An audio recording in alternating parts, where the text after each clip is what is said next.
All right, let's get right into it. Today from the Legal Gangster Network, we're breaking down what happens when someone in authority tells you to leave. What does the law in Texas actually say? Look, this is a situation that goes from 0 to 100 real quick. He told you to leave. You didn't. Now you're arrested. It could be a cop at a traffic stop, a store owner who wants you out, or maybe you're just out in public filming a scene. The question is, what happens if you refuse to go? So many of us have that thought. They can't just make me leave.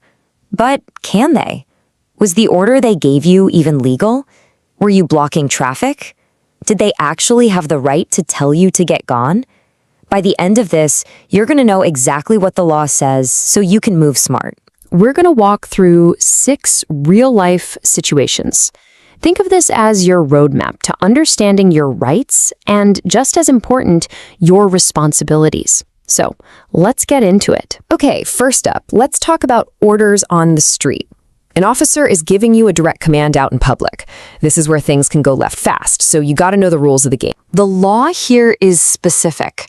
It says it's an offense to willfully refuse a lawful order when an officer is directing traffic or handling an emergency. Now, those are the key words: lawful order and traffic or emergency. This isn't about just any old command. We're talking about clearing a road for an ambulance or moving folks during an evacuation. Now, check this out. The pressure isn't all on you. The burden of proof is on the state. They are the ones who have to go to court and prove, first, that the order was lawful, and second, that you intentionally decided not to follow it. That's a huge piece of your protection right there. All right, let's shift gears. This isn't about an emergency scene. This is about you personally being in the way. Maybe you're at a protest, or maybe you're just standing on a sidewalk and somebody says you're blocking it. For this to be a crime, listen up. 2 things have to happen. Number 1, you have to actually be blocking a road, a sidewalk, an entrance, whatever. And number 2, you have to disobey a reasonable police order to move. So it's the combination, the obstruction and the refusal, that gets you in trouble. And don't sleep on this. If you violate this, it's a Class B misdemeanor. That's not just a slap on the wrist. We're talking about a charge that can come with real jail time and a fine. It goes on your record. It's serious. Okay, now we're off the public street and we're talking about private property.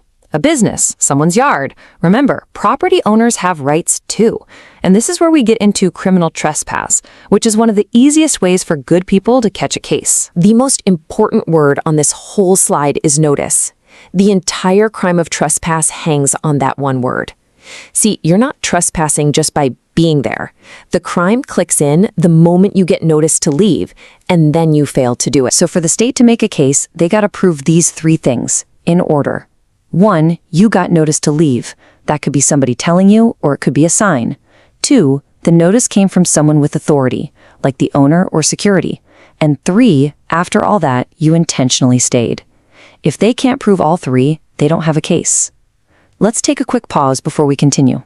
If you're listening right now and you believe in what we're doing, educating, empowering, and helping real people navigate the justice system, then consider becoming a sponsor of the Legal Gangster podcast. This isn't just a show. This is a movement.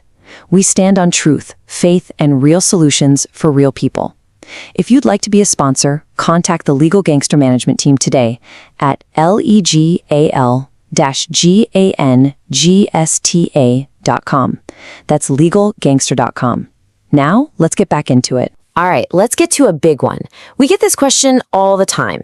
Do I have to give the police my ID? The simple answer is, it depends. The law makes a couple of really important distinctions that you have to know. Check this out. If an officer just walks up to you on the street and asks for your name, you're not required to give it.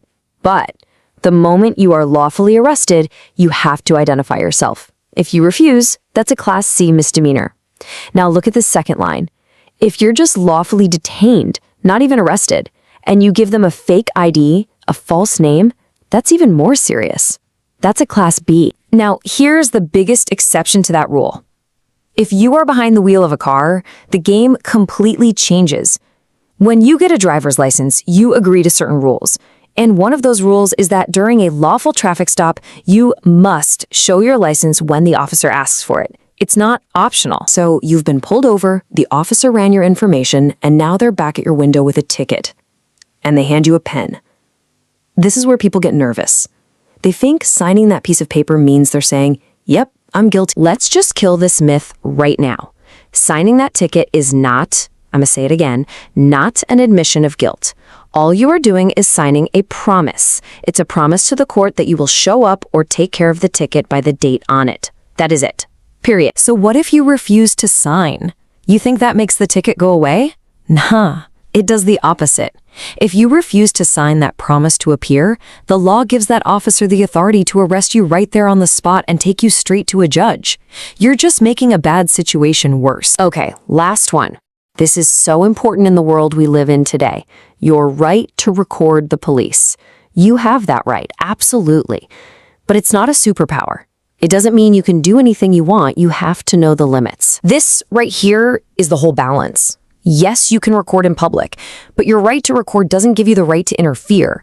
If an officer gives you a lawful command to create some distance, you got to do it. And your camera does not give you the right to be on private property if the owner tells you to leave. You can observe, you can record, but you can't get in the way or break other laws to do it. Look, at the end of the day, it comes down to this. Knowing your rights is power, but refusing a lawful command can cost you your freedom. Know the difference. Don't play games with commands that have the weight of the law behind them. And that's the real question, isn't it? In that heat of the moment, it's about choosing between defiance and de-escalation. Only you can make that call. But having this knowledge is the first, most important step to protecting yourself. Visit legalgangsta.com. That's legal-gangsta.com. And for all our people in Harris County, listen up. If you've ever been arrested, even if the case got dismissed, you still have a record. Start your freedom journey today with our 10-step guide at legalgangster.com. Like, subscribe, and share this with somebody who needs this truth.